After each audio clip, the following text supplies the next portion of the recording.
ओम श्री सद्गुरुदेव भगवान की जय। मैं doctor Rakesh Singh, chairman Babu Sant Bakhsh group of institution Madhuban Sahabganj Pratapgarh. कल मैंने बीएड सेकंड सेमेस्टर के कंपलसरी पेपर थर्ड के यूनिट 4 में इंटेलिजेंसी नामक चैप्टर में मैंने बुद्धि और ज्ञान में अंतर पर चर्चा किया था। आज हमारे कुछ विद्यार्थियों ने फोन से मुझे ज्ञान के बारे में आध्यात्मिक चर्चा का प्रकाश डालने हेतु कहा है। उसी बिंदु पर यथासंभव यथा ज्ञान कुछ ज्ञान की आध्यात्मिक चर्चा मैं करने चल रहा हूं। कल हमारी चर्चा हुई थी कि बुद्धि और ज्ञान में अंतर बताते समय मैंने बताया था कि बुद्धि साध्य है, ज्ञान साधन है। इसी को लेकर के हम आगे बढ़ते हैं।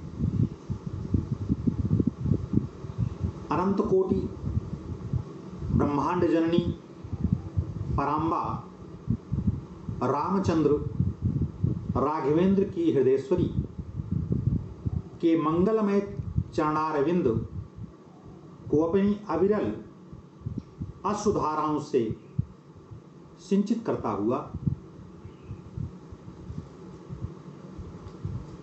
कल्याणमयी भगवती, हे चिन्मयी, हे सदानंद घन स्वरूपे मां, हे निर्विशेष सविशेष स्वरूपे, हे निर्गुण सगुण निराकार साकार स्वरूपे मां, तुम ही तो श्री कृष्ण प्राणेश्वरी राणेश्वरी नित्य निकुंजेश्वरी राधा रानी हो। मां, तुम ही परब्रह्म महिषी साक्षात परब्रह्म विद्यारूपिणी हो और तुम ही प्रत्यक्ष चैतन्य या ब्रह्म स्वरूपा भी हो। मां, तुम ही 10 महाविद्या तथा अनंत उपविद्या स्वरूपा हो। निगमागम वंदिते सर्वशास्त्र महतात्पर्य गोचरे भगवती, आप सर्वातीत होते हुए भी सर्वस्वरूपा हो, सर्व स्थिर स्वरूपा हो, सर्व पुरुष स्वरूपा, जड़ चैतन्य एवं चराचर स्वरूपा भी आप ही हो। साध्वी असाध्वी, सती असती, सब कुछ तुम ही हो।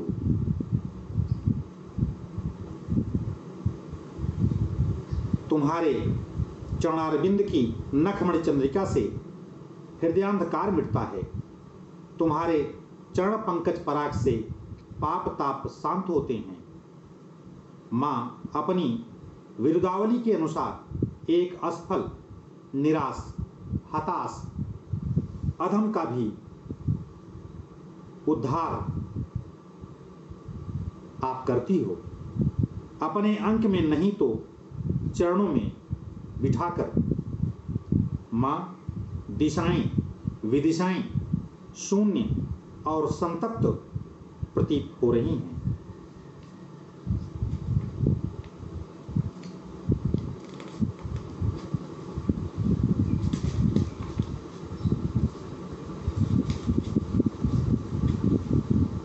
यह शरीर ही रथ है, बुद्धि ही सारथी है, इंद्रियां ही घोड़े हैं। जो बुद्धि के द्वारा इंद्रियों को नियंत्रित करके संसार चक्र में भ्रमण करता है, वह मोहित नहीं होता। संसार में राज्य का छिन जाना, पुत्र का नाश, प्रिय पत्नी का नष्ट हो जाना, सुहृदों का नष्ट होना आदि भीषण दुख होते हैं।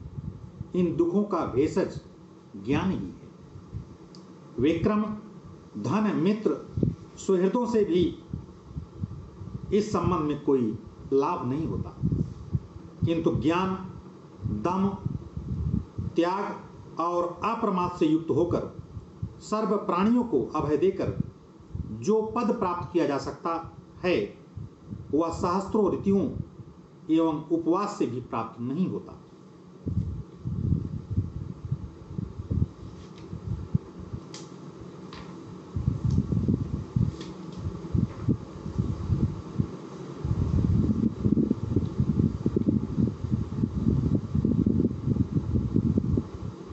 त्वचा, मांस, रक्तादि समूह ही तो स्त्री पुरुष प्रपंच हैं। भूषण, विलेपन, अंगराग आदि से जिन अंगों का लालन किया गया था उन्हीं को शमशानों में स्वश्रृंगालादि इतस्ततः कर्षण कर रहे हैं।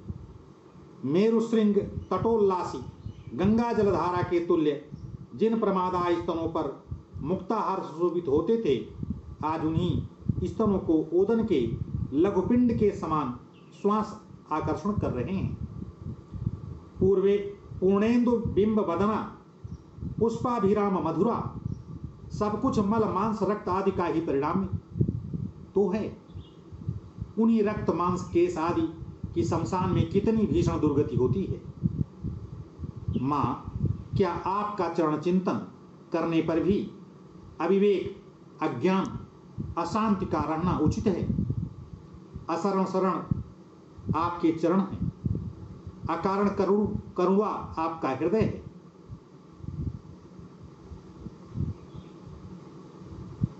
तत्वज्ञ लोग तो सदा से ही सावधान करते आए हैं कि संध्या के समान क्षण मात्र रागवती ही स्त्रियां होती हैं। नदी के समान ही इनका आशय कुटिल होता है। भृजंगी के समान ही यह अविश्वास्य होती हैं। विद्युत के समान इनकी चपलता प्रसिद्ध है। इनका वचन अमृतमय है, किंतु हृदय तो क्षुरधारा के तुल्य तीक्ष्ण होता है।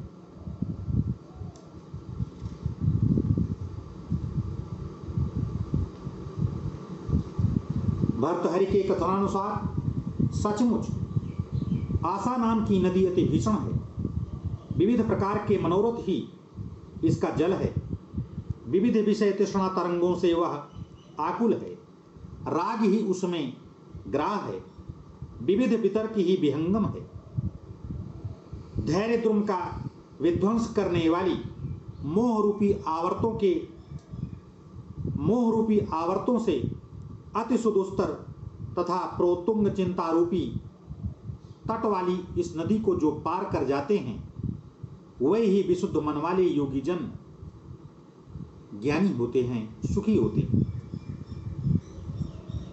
सचमुच जो विवेकी लोग विविध भोगों, कांचन धनादिकों को अति निष्प्रेता के साथ छोड़ देते हैं, वे बड़ा ही दुष्कर कार्य करते हैं। हम लोगों को तो कोई विशिष्ट भोग धनादि न पहले मिले, न अब ही प्राप्त हैं और न आगे ही मिलने का दृढ़ विश्वास है। फिर भी वस्तुएं कभी स्थिर नहीं हैं। तभी तो एक भग्न शेष राजधानी देखकर कोई सुहृद व्यक्ति कहता है, कभी यही एक सम्राट था।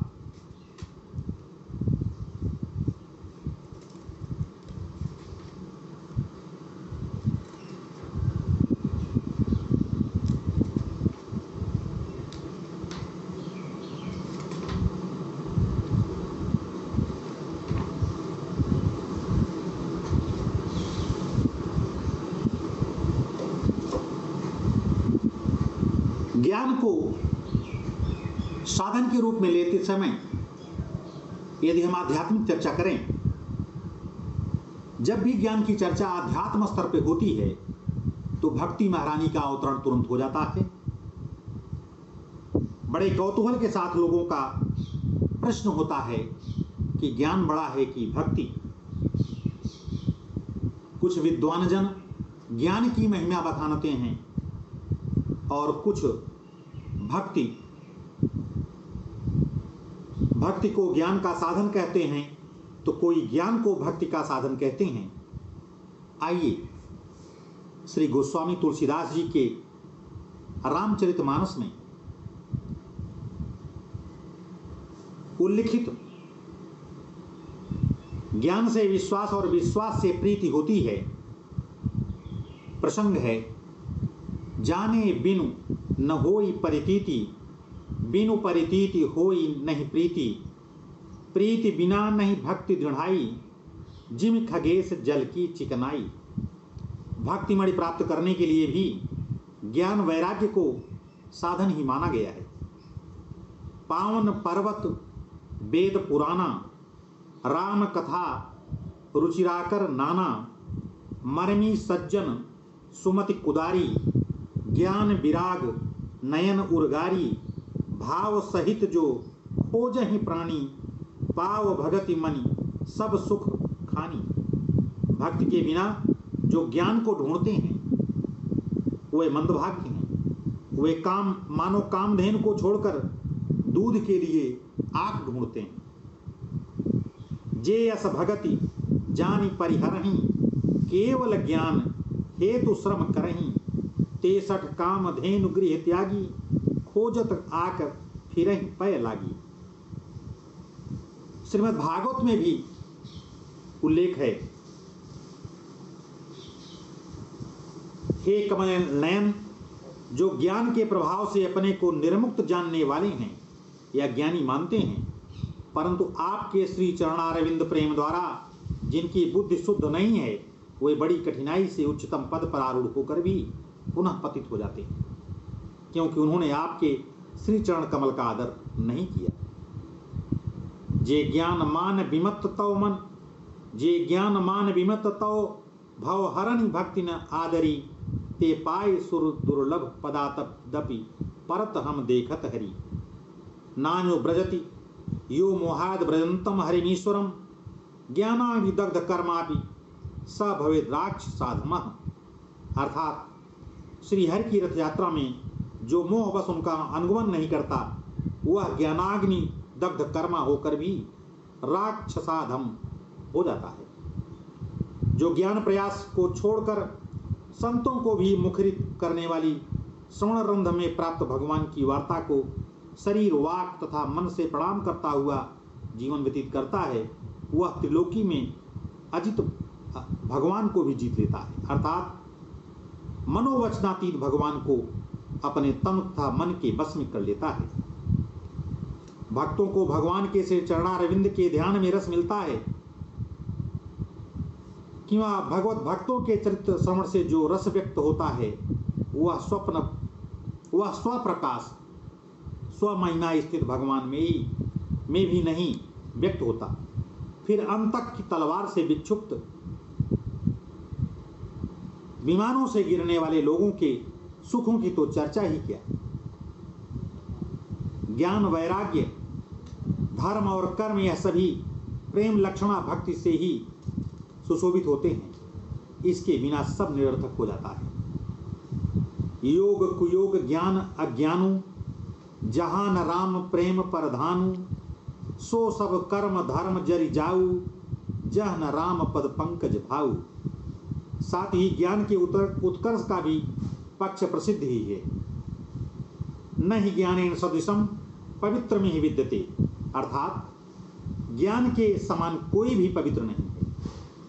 वासुदेव सर्वमिति स महात्मा सु दुर्लभ, सब कुछ वासुदेव ही है, सब कुछ वासुदेव ही हैं, ऐसा ज्ञानवान महात्मा अत्यंत दुर्लभ है। ज्ञान को छोड़कर दूसरा कल्याण का मार्ग ही नहीं है, बिना ज्ञान के मुक्ति होती ही नहीं।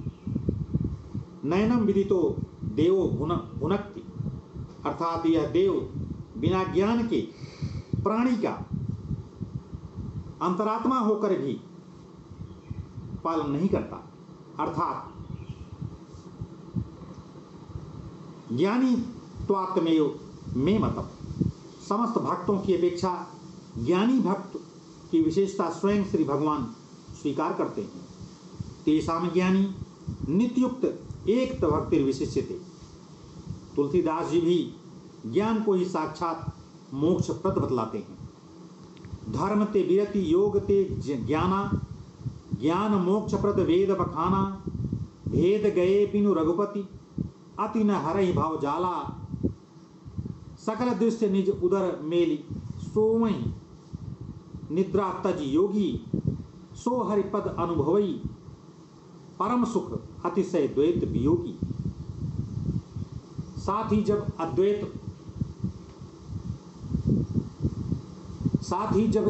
द्वैत अज्ञान का कार्य है, तब उसकी निवृत्ति के लिए ज्ञान की अपेक्षा है ही।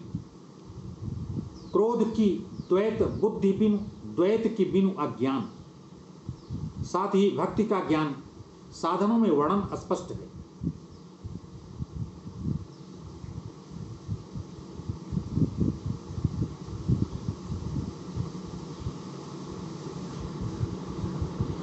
ददामि बुद्धि योगम तम येन मामुपयान्ति ते, नास्याम्यात्म भावस्थो ज्ञान दीपेन भास्वता। भगवान का भी कहना है कि श्रद्धा से भजने वाले भक्तों को मैं बुद्धि योग ज्ञान देता हूँ, जिससे वे मुझे प्राप्त कर लेते हैं। मैं स्वयं ही ज्ञान दीप से उनके अज्ञान को नष्ट कर देता हूँ। भक्त्या माम भिजानात्, भक्त के द्वारा मुझे सम्यक रूप से जान लेता है। अष्टांग योग का भी उपयोग इसी भगवद उपासना द्वारा चित्त को निर्विचेषता में है। कपिल और देवहूति के संवाद में इसीलिए सगुण साकार ध्यान की अत्यंत प्रशंसा की है। भगवान के श्री चरणारविंद मकरंद रसास्वादन में विभोर मन सहज ही में शांत हो जाता है, तथा उनके नखमण चंद्रिका से दौत प्राय मन भगवान के अमृतमय मुखचंद्र के सौंदर्य में माधुर्य सुधा समास्वादन करते करते निर्विचेष्ट हो जाता है।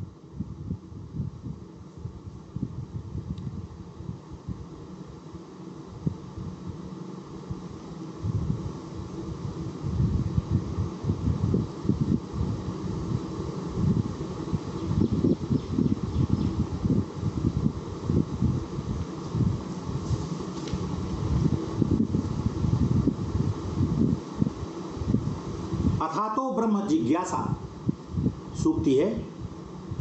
यहाँ पर भी इस मत में वस्तु प्रमाण तंत्र तत्व ज्ञान मात्र नहीं विवक्षित हैं, क्योंकि उसका कुछ भी उपयोग नहीं है। राजा है, इस ज्ञान मात्र से कुछ नहीं सिद्ध होता, किंतु राजा का स्वसंबंधित्वेन ज्ञान ही उपकारक हो सकता है। ठीक इसी तरह वेदांत वेद्य ब्रह्म का केवल ज्ञान निरर्थक है, किंतु गतिर्भर्ता प्रभु साक्षी निवासः शरणम सुहृद के अनुसार स्वसंबंधित्वेन ज्ञानपूर्वक उपासना रूप विशिष्ट ज्ञान ही अथातो ब्रह्म जिज्ञासा इत्यादि सूत्र में विवक्षित है। इस प्रकार यह एवं वेद इत्यादि श्लोक में वेद से उपासना ही सर्वमान्य है, इसलिए ज्ञान कांड की पृथक कल्पना ही व्यर्थ है। कर्मकांड और उपासना कांड दो ही कांड वेदों में हैं। चाहे पृथक ज्ञान कांड माना भी जाए तो भी वह कर्म और उपासना दोनों का साधन है। कर्म के ज्ञान से ही अनुष्ठान होगा, उपास्य ज्ञान से ही उसकी उपासना होती है। इस पक्ष में निर्गुण निराकार ब्रह्म सर्वथा अमान्य ही है, और उस पक्ष में संसार का बंध सत्य ही है, अतः ज्ञान से उसका मिटना असंभव है। इसलिए भक्ति प्रार्थना आदि से ही बंधन का छूटना और विशिष्ट आनंद का लाभ संभव है। इस पक्ष में ज्ञान से भक्ति का अत्यंत उत्कर्ष स्पष्ट ही है, परंतु जो कर्मफल होने से मुक्ति की अनित्यता से भयभीत होते हैं और समझते हैं कि यदि बंध और संसार सत्य है तो उसकी आत्यंतिक निवृत्ति असंभव है, वे भगवान को सगुण साकार की तरह निर्गुण निराकार भी मानते हैं और कर्म उपासना के समान ही ज्ञान कांड का भी महत्व मानते हैं। उनके मत में शुद्धराम मत अमान्य है। फिर भी कुछ महानुभाव कर्म कांड, उपासना कांड और ज्ञान कांड तीनों को पृथक मानते हुए भी भक्ति को ज्ञान से उत्कृष्ट कहते हैं। तब भी उसका ज्ञान प्राप्त ब्रह्म सगुण साकार पर ब्रह्म से निम्न कोटि का है। ज्ञान प्रधान सच्चिदानंद ब्रह्म ज्ञान प्राप्य है आनंद प्रधान ब्रह्म भक्ति प्राप्ति। वेदांत वेद्य ब्रह्म आतप के समान है, भक्ति प्राप्त भगवान सूर्य के समान। इस मत में भी ज्ञान से भक्ति का उत्कर्ष है। इन मतों में भी भक्ति का ईश्वर में परमानुराग ही भक्ति है, ये सब लक्षण मान्य है। वह भक्ति मर्यादा और पुष्टि और रागानुरागा भेद से दो प्रकार की है। स्वतः अप्राप्त विधिगम्य भगवत सेवन मर्यादा या वैधि है। भगवत कृपा प्राप्त कामिन्यादि प्रीतिवत रागवसात भगत सेवन पुष्टि या रागानुराग है। यह भक्ति पर प्रेम रूपा है, स्वतः सिद्धा है।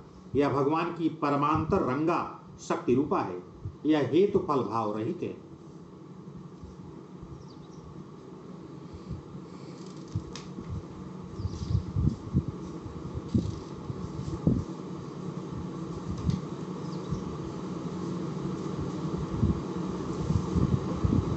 अपरिच्छिन्न सुख वही है जहां दृष्टा दर्शन दृश्य की समाप्ति है, वहीं भूमा सुख है। जहां अन्य अन्य को देखता सुनता है वहां अल्प ही सुख है। इस दृष्टि से अनंत अखंड भूमा ब्रह्म ही परम सुख है। उससे भी अधिक सुख की कल्पना सर्वथा अशास्त्रीय है। यह अनंत अखंड भूमा ब्रह्म ही सगुण साकार सच्चिदानंद ब्रह्म भी है। यही अपनी अचिंत्य दिव्य लीला शक्ति से शिव, विष्णु, उमा, गणपति, भास्कर रूप में भी उपास्य होता है। जैसे विष्णु की ही राम, कृष्ण, नृसिंह आदि रूप से उपासना होती है, वैसे ही एक ही परम तत्व की शिव, विष्णु आदि रूप से उपासना होती है। व्यापक ब्रह्म निरंजन, निर्गुण विगत विनोद। परम तत्व ही अपनी अचिंत्य दिव्य लीला शक्ति से सगुण साकार सच्चिदानंद रूप में व्यक्त होते हैं। उनके किसी रूप में उत्कंठा प्रीति ही भक्ति है। भक्ति और ज्ञान के उत्कर्ष अपकर्ष का चिंतन व्यर्थ है।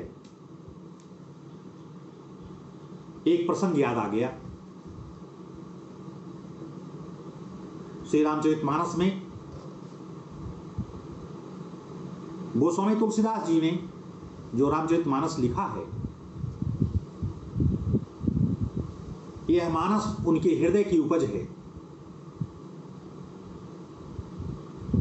ब्रह्म की पूजा है रामचरितमानस में। किस प्रकार से ब्रह्म को प्राप्त किया जा सकता है, उसके तमाम कितने प्रश्न हैं, उनका सबका उत्तर रामचरितमानस में उपलब्ध है। मानस में जो तुलसीदास जी ने व्यक्त किया है, वह कथा प्रभु की 3 जगहों पर चल रही है। भगवान शिव पार्वती को कथा सुना रहे हैं उस ब्रह्म की। काकभुसुंडी याज्ञवल्क्य को कथा, काकभुसुंडी गरुड़ जी को कथा सुना रहे हैं, और याज्ञवल्क्य जी भरद्वाज को कथा सुना रहे हैं, और गोस्वामी तुलसीदास जी मानस के माध्यम से अपने संतों, अपने भक्तों को उसी कथा को बता रहे हैं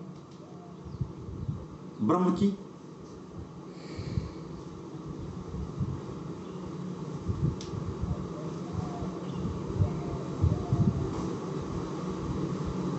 माता पार्वती ने भगवान से पूछा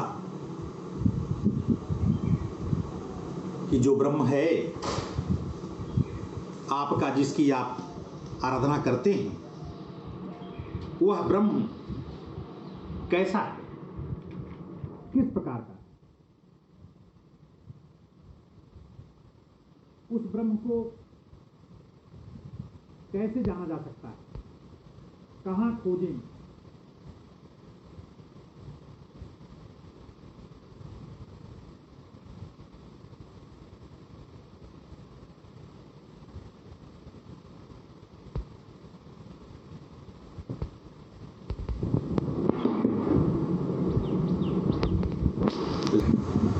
हे पार्वती, जिनकी कृपा के से सारे भ्रम मिट जाते हैं वही कृपाल श्री रघुनाथ जी हैं, जिनका आदि और अंत किसी ने नहीं जान पाया।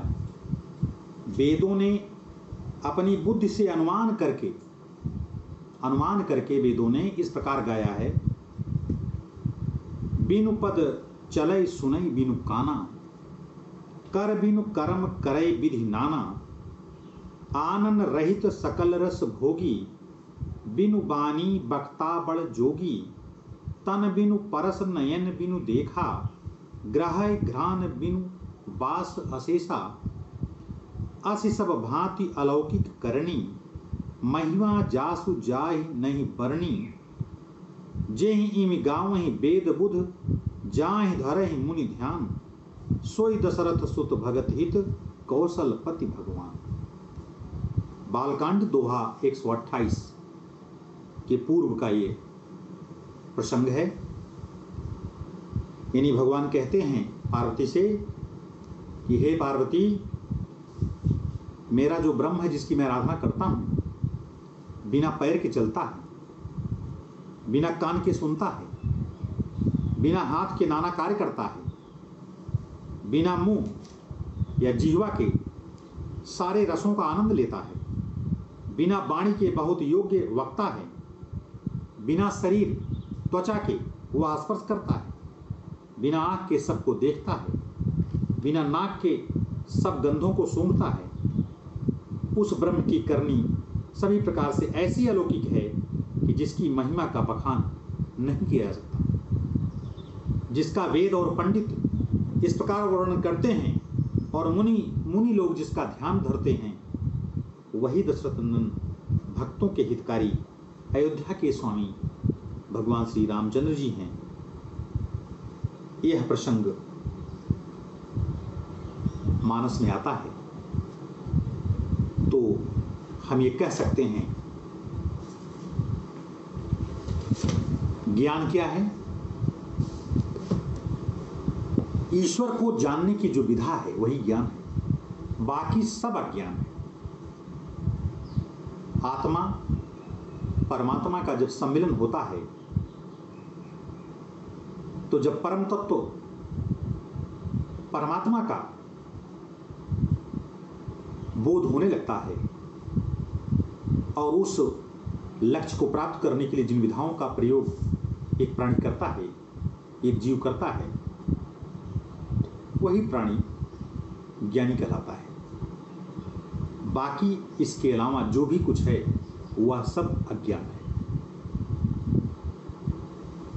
इसी को व्यापक ब्रह्म निरंजन निर्गुण विगत विनोद कहा गया है।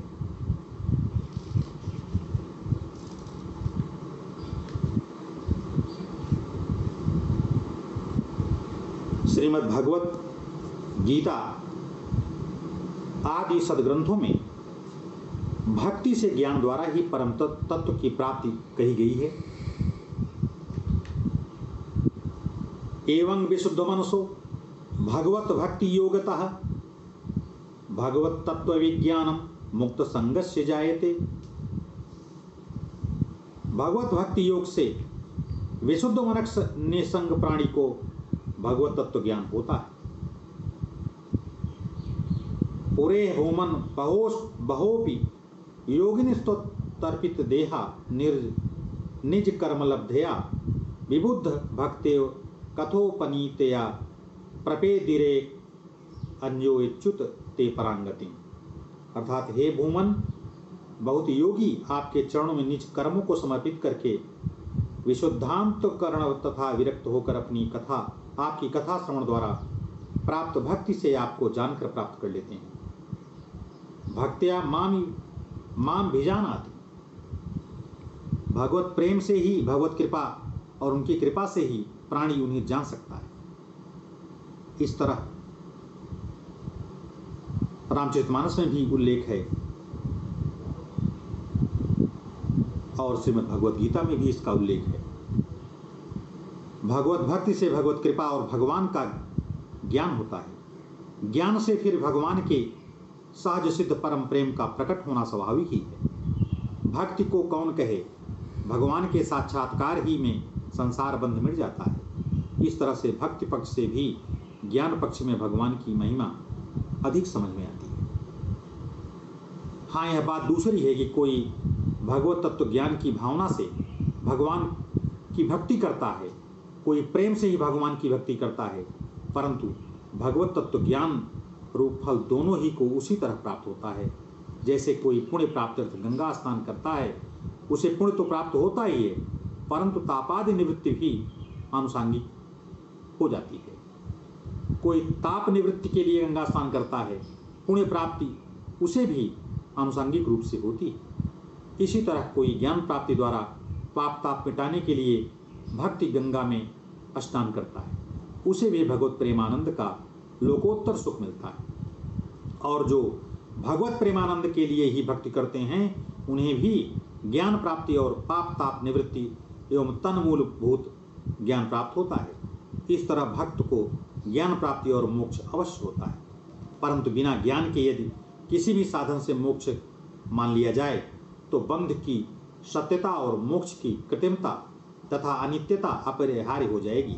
इसलिए कर्म योग या भक्ति योग से ज्ञान प्राप्ति के बिना मोक्ष का होना अत्यंत अशास्त्रीय है। हाँ, जो मोक्ष चाहते ही नहीं केवल प्रेम चाहते हैं, उनकी स्थिति दूसरी। ताते उमा मोक्ष नहीं पावा, दशरथ भेद भक्ति मन लावा। सगुण उपासक मोक्ष न लेही, तीन कह राम भगति निज देही।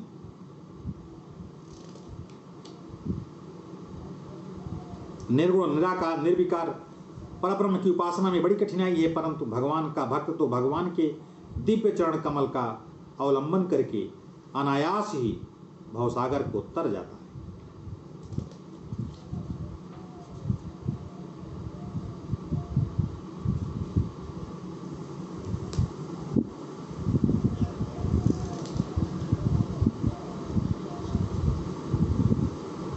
श्रीमद् भगवत गीता में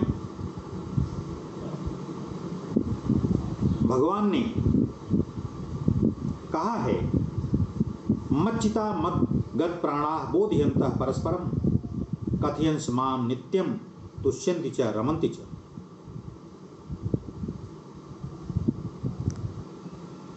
भगवान ने स्वयं माना है कि जो लोग सर्वदा समाहित होकर प्रीतिपूर्वक मेरा भजन करते हैं, उन्हें मैं वह बुद्धि योग यानी ज्ञान योग देता हूँ, जिससे वे मुझे प्राप्त हो जाते हैं। जो मच्चित तथा मदगत प्राण होकर मेरे ही कथन प्रबोधन में तुष्ट होकर रमण करते हैं, उनके ऊपर अनुकंपा करके उनके आत्मभाव में स्थित होकर प्रकाश युक्त ज्ञान दीपक से उनके हृदय के अज्ञान रूपी अंधकार को मैं नष्ट कर देता हूँ। एवं सततयुक्तानां भजतां प्रीतिपूर्वकं ददामि बुद्धि योगम तम येन माम उपयान्ति ते। तेषामेवानुकंपार्थ मज्ञानजं तमः नाशयाम्यात्म भावस्थो ज्ञान दीपेन भास्वता। इस तरह भगवत कृपा विशेष से सगुणोपासकों को भगवान के निर्गुण स्वरूप का साक्षात्कार हो जाता है। अनन्य चेता सत्तम यो माम स्मृति नित्यशः तस्याहम सुलभः पार्थ नित्य युक्तस्य योगिनः। भगवान ने कहा, जो अनन्य भक्त से, अनन्य मतलब जो अन्य नहीं, जो अनन्य मन से सदा मेरा भजन करता रहता है, मैं अंत में उसे सुलभ होता हूँ। प्राण निरोध समाधि आदि न कर सकने पर भी मृत्युकालीन विषम वेदना के समय मैं अपना कृपा विशेष से उसे सुलभ होता हूँ। यदि ऐसा न हुआ होता तो भी मरण के अनंतर ब्रह्मलोक की प्राप्ति होती है। वहाँ अपनी भावना के अनुसार शिव विश्ववाद स्वरूप की प्राप्ति होती है, तरह तरह का आनंद मिलता है। वहाँ श्रवण मननादि से तत्व साक्षात्कार होकर कल्पांत में कैवल्य पद प्राप्त हो जाता है।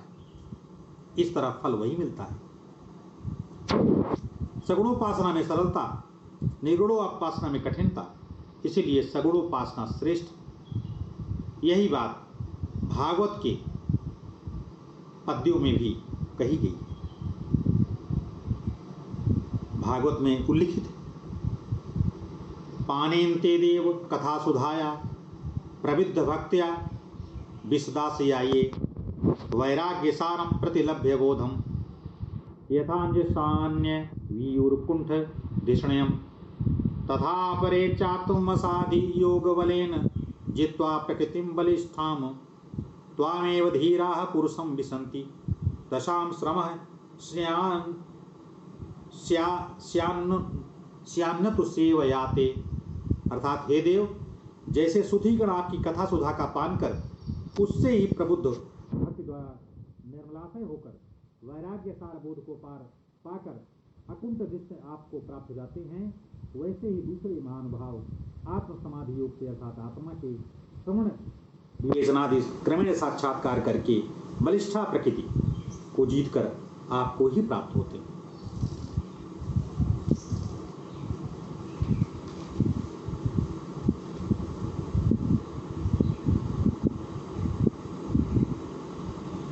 भगवान के गुण गण से श्रवण मात्र से समुद्रोन्मुख गंगा प्रवाह के समान सर्वगुहाशायी भगवान में गंगा जल के समान द्रवीभूत निर्मल मन को वृत्ति संतति ही भक्ति है। परमानंद रसात्मक भगवान ही भक्त के द्रवीभूत मन पर व्यक्त होकर भक्ति से कहे जाते हैं। कोमल चित्त प्राणी भक्ति का मुख्य अधिकारी है। यद्यपि साधन से कठोर चित्त में भी द्रवता होती है, तथापि उसके लिए ज्ञान अच्छा है। ज्ञानी निर्गुण भक्ति के अतिरिक्त सगुण भक्ति भी करता है, परंतु उसको भक्ति का भगवत प्रेमानंद का रसास्वादन रूप दृष्टि ही फल है। मुक्ति रूप अदृष्ट फल तो ज्ञान से ही उसे प्राप्त है। शिशुपाल आदि तामस राजस भक्तों को मुक्ति रूप अदृष्ट ही फल होता है, इष्ट फल नहीं होता। परंतु भक्त को तो प्रेमानंदमय दृष्ट फल और ज्ञान क्रमेण मुक्ति रूप अदृष्ट फल भी प्राप्त होता है। शब्द स्पर्श आदि विषयों के उपलम्ब से अन्वित होने वाले आंतरबाह्य करणों की सत्व में जो स्वाभाविक वृत्ति है वही भक्ति है। अर्थात श्रोत स्मार्त कर्मों से शुद्ध निर्मल बाह्य इंद्रिय और अंतःकरण को ब्रह्म प्रवणता या भगवत परायणता की भक्ति है। यही भक्ति अन्न में आदि पंचकोशों को उसी तरह जला डालती है जैसे भक्षित अन्न को जठराग्नि पचा डालती है। निर्गुण ब्रह्म या सगुण ब्रह्म में तत्रापि काम क्रोध स्नेह से यथा कथचित मन की उन्मुक्तता ही भक्ति है। श्री बजरंगानाओं ने भगवत द्वीप प्रयोगाग्नि से स्थूल सूक्ष्म कारण तीनों शरीर अन्नमय आदि पांचों कोशों को जलाकर विशुद्ध परमानंद रसात्मक ब्रह्म को प्राप्त कर लिया। भक्ति के कुछ लक्षण सगुण निर्गुण में साधारण हैं, कुछ सगुण भक्ति में ही परिवसित होते हैं। ज्ञानी को निर्गुण परब्रह्म में तो स्वाभाविक ही भक्ति होती ही है, साथ ही सगुण भक्ति भी होती है। कुंती का कहना है कि हे देव, आप अमलात्मा परमहंस महामुनीन्द्रों को भक्ति योग विधान करने के लिए सगुण साकार स्वरूप ग्रहण करते हैं। यद्यपि निर्गुण निराकार निर्विकार स्वरूप समस्त प्राणियों की निर्तिशय निरुपाधिक पर प्रेम का आस्पद है, तथापि अनादि महामाया के प्रभाव से उसकी परमानंद स्वरूपता पर प्रेमादस्मता तिरोहित सी है।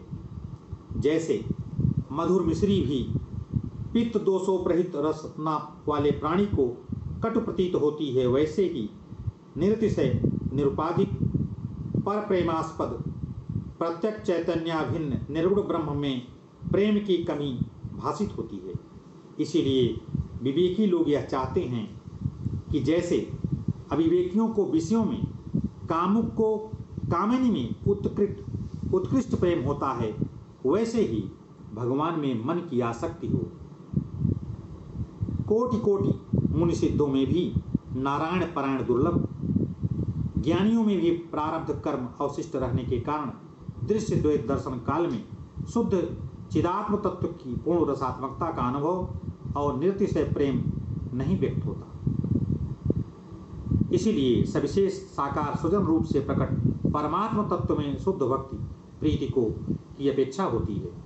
इसीलिए ही ज्ञानी महानुभावों का भी भगवान के मधुर चरित्रों और मंगलमयी मूर्ति में आकर्षण होता है, परंतु इतने से उनकी ज्ञान निष्ठा या निर्गुण सिद्धांत से प्रच्युति मान लेना केवल बालकपन है।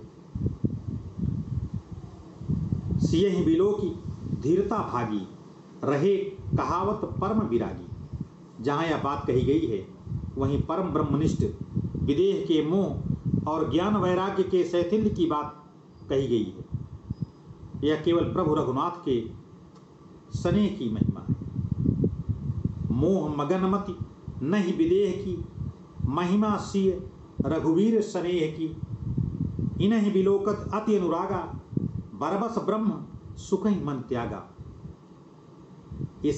इन वचनों का भी यही तात्पर्य है कि केवल अंतःकरण से अनुभूत निर्गुण ब्रह्म की अपेक्षा दिव्य लीला शक्ति युक्त ब्रह्म में विशिष्ट सरसता की अनुभूति होती है।